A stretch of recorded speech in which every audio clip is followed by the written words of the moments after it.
Good morning, everyone, and welcome to Coffee with Casey, where we get together on Thursday mornings at 11 o'clock, talk about the market conditions that are ever changing. We'll hit on that. And then topical things that you really should know about the real estate market. We are up to 4,700 realtors at Samson Properties, and this is sent out to them. So hopefully we can all learn from each other and get better. Now, it did come out this week that Samson Properties is now the #1 realtor in Northern Virginia, Fairfax County, Loudoun County, Prince William County. I would imagine that Long & Foster's probably been #1 since the 60s, late 60s. So it's a big deal for Samson Properties, showing the success that we've had over the years, thanks to Danny and Donnie and the staff that work over there, to build it to 4,700 realtors, which is pretty incredible considering this is a family-owned company, and most of them are franchises or coming in from the West Coast or whatever. So let's get on to business. How's the week going? How is the contract? How's the market doing? Well, the buyers have not gone anywhere. So we had 2 houses on the market this week. One house in the $1.25 million range. That was a Vienna house that had 45 showings and it had 8 contracts. So, as far as is the market still there? Well, there's 7 people that didn't get the house. 1 person did get it. There's 45 people, 44 left that actually are looking for a $1.25 million house. So this is a big deal. It's a big deal because it shows us that are people back from the beach, and is the buyer pool gone? The buyer pool is not gone. The buyer pool is right there. The home did sell far over asking price. So whatever happened in May is still happening now. Whatever happened in June is still going on. So we did have a little break. But I think that's just for everybody getting to the beach. It's been 2 years since they had a vacation, so I think everybody needed a little time off, a little R&R. So the second house we had, $1.8 million house, had 22 showings. That's a lot of people looking for a $1.8+ million house. That did sell. That did have a bunch of contracts come in, and it sold, way in excess of its list price. So is the market still there? The market's still there. Normally I will do some charts and graphs, but I'm not going to do that today. I think those are 2 signs, at least for me, that market hasn't gone anywhere. Market's as strong as ever. However, I will throw in this caveat: pigs get fed, hogs get slaughtered. If you price too high, you are not going to experience what we experienced this weekend. The goal is to get to 1.35. You want to get to 1.25, bring in a huge market. That's what its appraised value is. That's what you put it in at. Let the buyers bid it up to where it needs to be. Now, today we're going to talk about the art of negotiating. You negotiate every day, 7 to 10 times. I don't care what your business is, whether it's running a household or running a clothing store, or no matter what you do, whether you're an IT person or whatever, you negotiate every single day. Real estate agents have to be incredible negotiators, because for us, there are tens and tens of thousands of dollars at stake. A mistake this last weekend could have cost a seller $70,000. We have to make sure that doesn't happen, right? You have to make sure you're good negotiators. So, to the real estate agents that I'm talking to, you really need to focus on perfecting the art of the real estate negotiating. Okay. So let's just start with some of the basics. The basics are this: we all get hardened. You're a listing agent, 20, 40, 50 agents are coming at you. They have contracts. They're trying to muscle their way in. The #1 most natural thing to do is be the assertive agent, where you smash each other and butt heads, right? That is not what you want to do. That is not what we do. We really stress to be collaborators, not head-to-head negotiators. So in order to be a collaborator, we need to, and I'll tell you where it starts, and the most important negotiation of all is the seller, right? When we walk in and we're talking to a seller will have an opinion. It may be the wrong opinion, unless he can trust you that you have a system, you have a strategy that works. It's worked now, it's worked in the past. So if a seller trusts the agent, it will be a smooth transaction. If the seller does not trust the agent, it is going to be a horrendous transaction and one that we don't want to get involved in. Every time I'll work with a friend, and not every time I work with a friend, but I'm working with a friend, clearly it should be at one number and it's not. It's hundreds of thousands over that. And normally you would just not take the listing, but for a friend you go in anyways, and you learn that you really, the impact of what that's going to have. So what we really need to do is establish the trust in the seller. Once they trust us, then we can guide them throughout the rest of this negotiation. Again, you're not negotiating with the seller, you're collaborating with the seller. We need to break down the wall. So here's how I do it.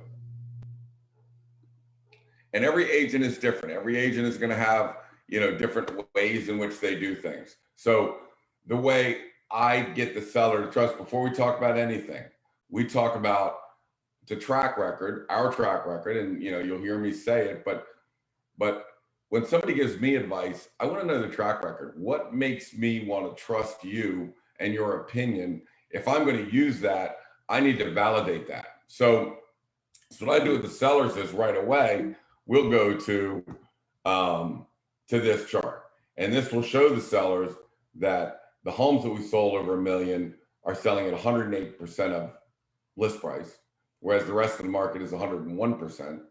And then our homes sell at 126% of assessment as opposed to 119, which is the average for the rest of the market. So this shows them that you have a 7% premium on our houses, because the pricing strategy that I have may not be the same pricing strategy as other agents. What I'm showing is the strategy works, and other signs that it works. Well, in June, we had 8 sales that averaged 137,000 over list price. Then you need to show them your documentation that you have done these transactions similar to their home in their area, and you've been successful at all those transactions. So this is showing that, in June, our premium was 112% of assessment. And these are all the houses in their neighborhood that they know that they can feel comfortable about.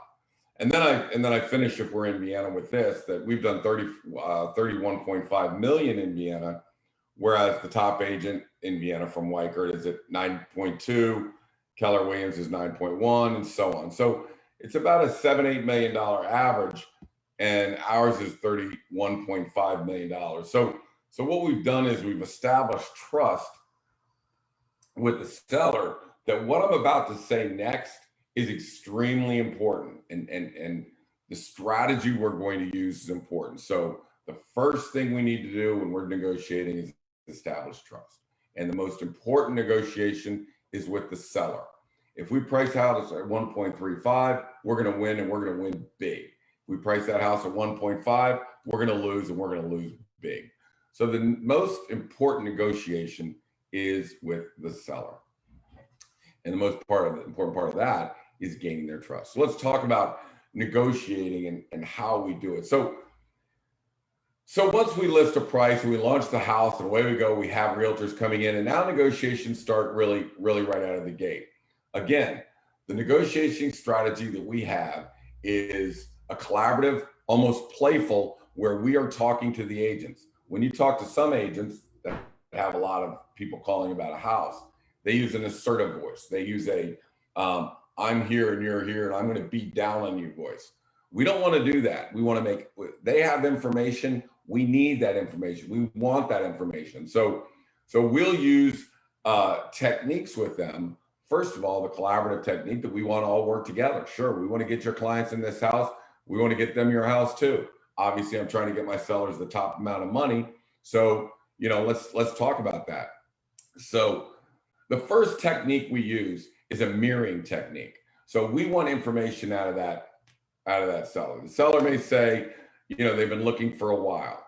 And instead of saying, oh, that's good, our agents will use a mirror technique where they'll repeat the last 3 words. Looking for a while? Oh yeah, they've been at this for 6 months. They've looked in Vienna. And you see how you're opening up the conversation. So now they're giving us more and more information. that we will in turn use down the road somewhere in our contract negotiation.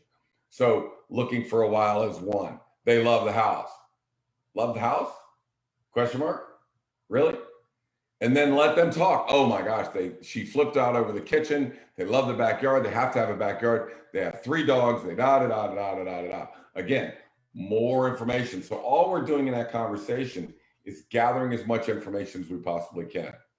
Oh, they love the schools. Love the schools? Oh my gosh, they've been trying to get into Flint Hill for, oh, they love Madison High School. The kid is already in Madison. We rent here. We rent here? Oh yeah, they got a da. So again, our agents will be probing this phone call, not just, yeah, bring us your highest and best offer and that's it. We need to know. Now, I'll tell you why we need to know. We need to know where they're from. We need to know how many kids they have.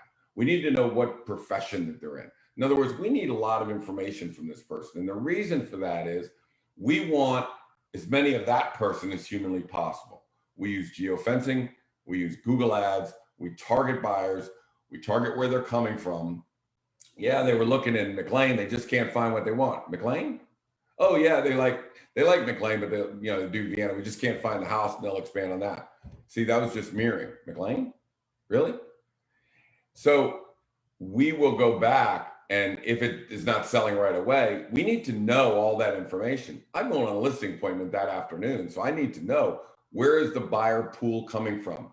50% is coming from out of town, DC, Alexandria, Virginia. 20% of it's coming from the different states. They're coming mostly from the West Coast. So we need to know that when we're doing our strategy. When an agent is talking to you, right? So let's just understand negotiation is 90% emotional, right? Most realtors that are calling us are not professional negotiators. They're not, okay? So most of them, I got a buyer, I'm gonna find them a house, sign this contract and we're in. What they don't realize is that a professional negotiator is pulling all this information out of them that we'll use at a later time, right? So that is what's called the mirroring, okay? Now, you can go to a labeling kind of technique where you start off by saying, it sounds like schools are important to you, and then let them expand on that.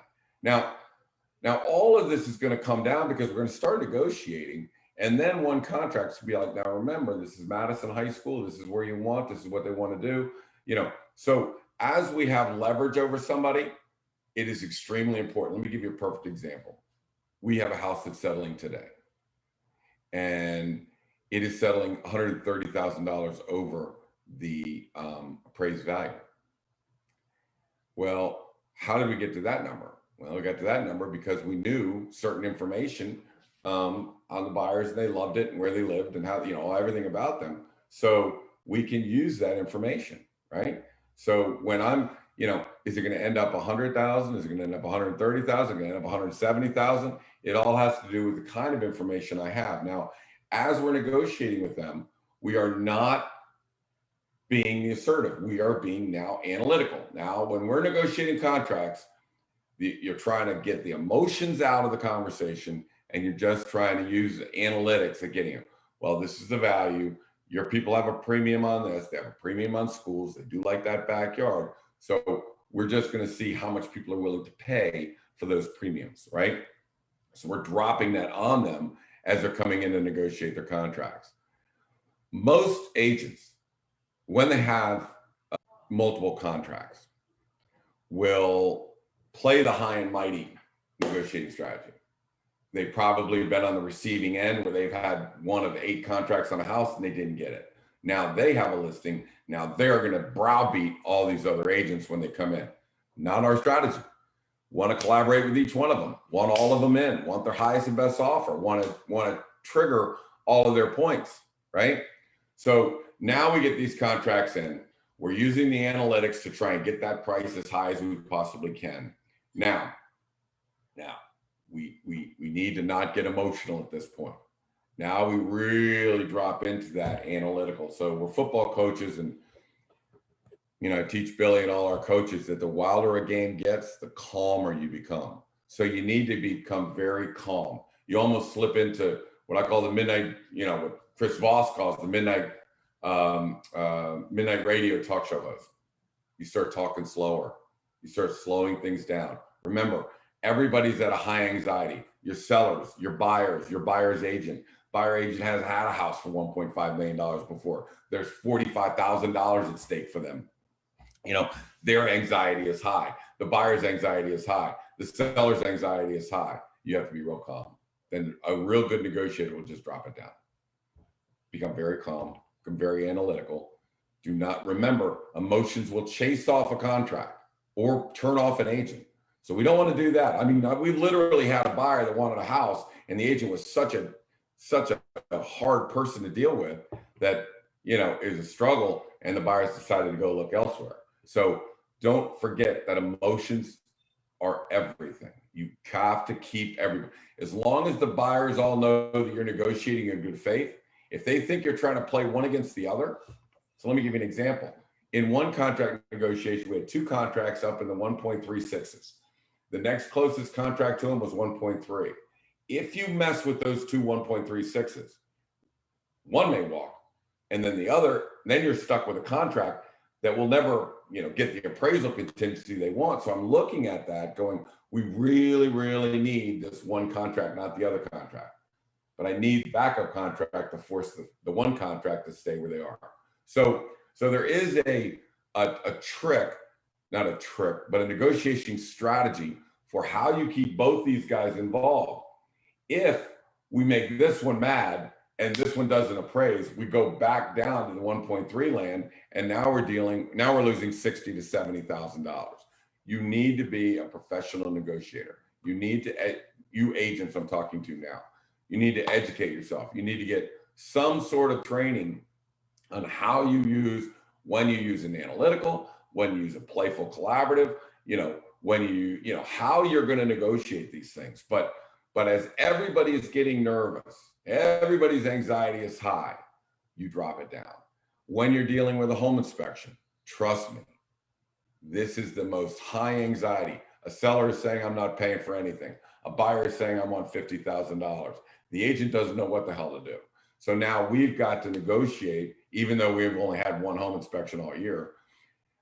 This is just unique. You've really got to know how to analytically drop that thing down. So we've had a seller saying, you know, I'll fix what's broken, and a buyer saying, I want $50,000. And we end with just giving away the lawn furniture, right? So we went analytical on them. We said, okay, well, the home is worth 1.25 million. Not in the best of shape. You got it for 1.2 million. So you save $50,000 on your contract. Well, you want 50 grand to fix things. Well, you already got $50,000 off. We're not going to do it twice. We're not going to do it twice. Very calm, very collect, not getting angry, not getting mad, remembering that 90% of this is emotional. So we want to show them, no, you are at the right price. You know, you $50,000, your home inspector is correct. It's going to take about $50,000 to get up to speed, but we would have sold it for 1.25 at that point. So again, you know, by being very analytical about it, by getting emotions out, by just calming everybody down, right? We got that through. So no money to the sellers, give them some lawn furniture. I think they wanted the, whatever you call those little things, a gnome and the thing as a throw in, and the sellers decided they were taking that with them. So anyways, that is what I would call a pint of blood. You know, something very small. You throw something in, and that makes everybody feel good. And I won't give you 50 grand, but I'll give you the gnome. I could probably replace that for 25 bucks. So anyways, that's the way we're extremely analytical when we deal with contracts. You know, first of all, you want to gather that information. Then you use that when you're doing your contracts, when you're negotiating your home inspection. You know, all of that stuff is going to come to fruition. Now, something's going to go wrong, and something's going to trigger an event, right? And it could be whatever, name anything. It could trigger something.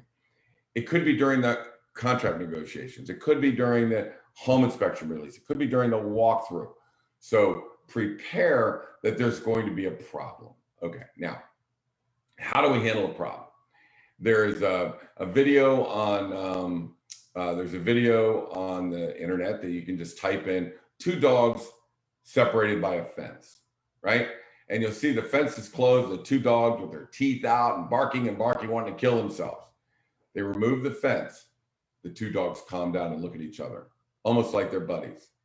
You put the fence back in, they start growling and barking. Okay, so there's a fence there. Okay, what is that fence? The fence is email and text. That's the fence. So there's a problem. Now, the first thing we need to do is calm everybody down so we can find out what the problem really is.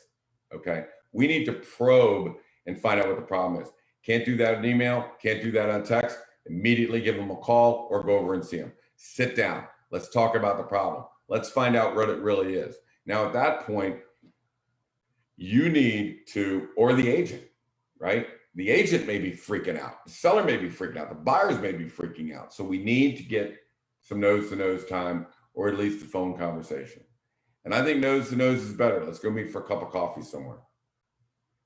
Our job, just like the one hostage negotiator that I talked about years and years ago, when you're dealing in real estate, it's like a teeter-totter. When he walks into a bank robbery, it's a teeter-totter.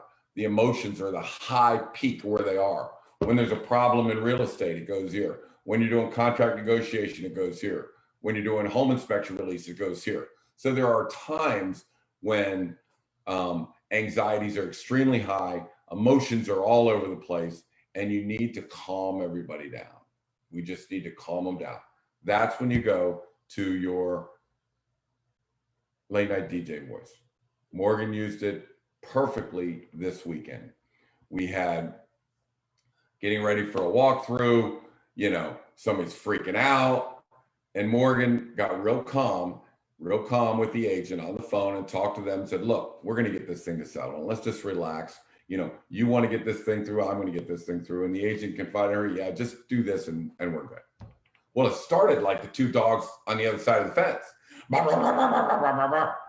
Now, we don't bark and they're barking. We just want to remove the fence, calm them down. We do that with a telephone. We do that with a cup of coffee.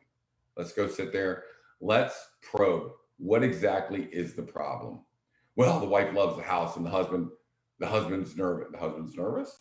Well, he's not really nervous. So we go back to mirroring.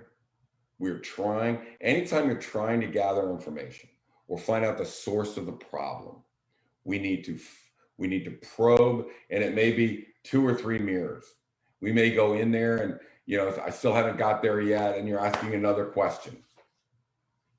All right. Well, the husband said this. Landscape problem? Yeah, he thinks that this wasn't done and that wasn't done. Well, okay, I clearly understand that. Always understand what their concern is. Don't blow off their concern. Don't say, licensed contractor did it, forget it. None of your business. No, we want to, again, like this, we want to collaborate and work together and get this thing to settlement. The agent's going to make money.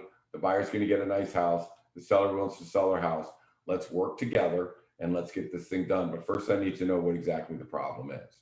So once we identify the problem, analytically, we solve the problem, come together, and let's come back and get this done. It cannot be done on email. It cannot be done on text. And whether it's the seller that may have a problem, let me tell you something. There's a lot of things going on behind the scenes that we don't know about.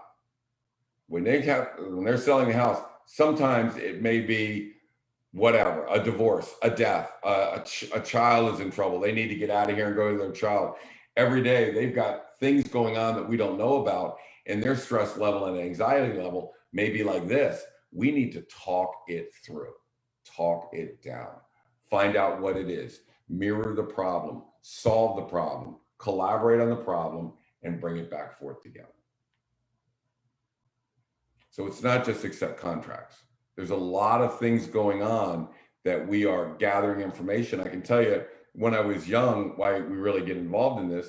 When we were young, I was walking into a house with a client, and I already had the contract written, and the wife was there, and the wife said, "Oh, I hope you guys sell this house. We'd really love to sell it." And I didn't mirror at that point. I was that sophisticated. I just said, something like, "Your husband?"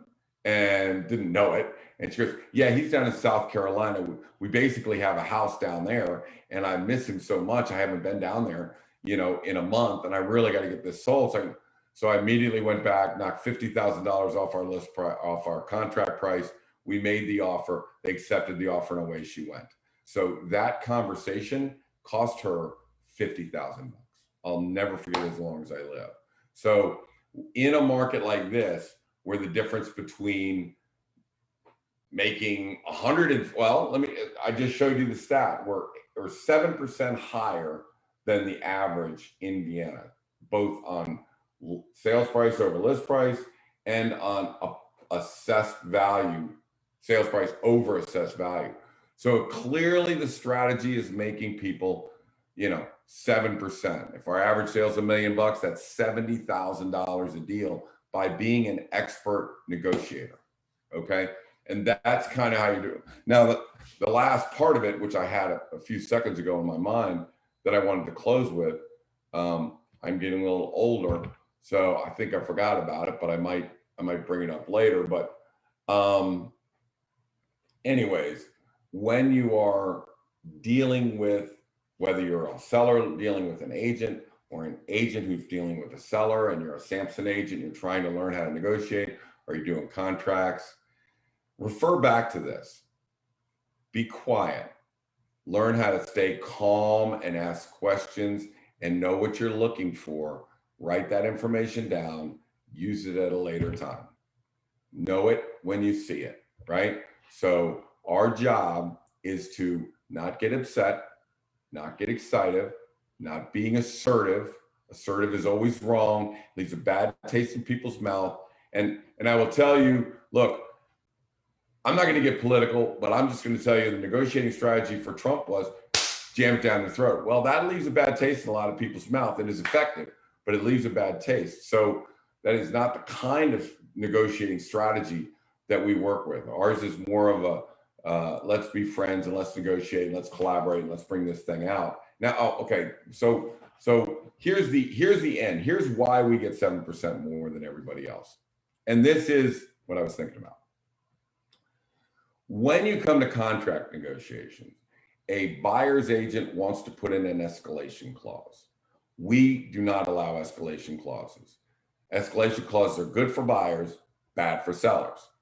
Clear example. We had a house on the market for $1.4 million. Buyer comes in, I'll give you $1.4 million and I'll escalate my contract $2,000 above the next closest contract. Well, the problem is there is no other contract. So we signal back to the agent, as we do in all our contracts, we really want to work with your seller. We really want their highest and best offer, but we don't accept escalation clauses.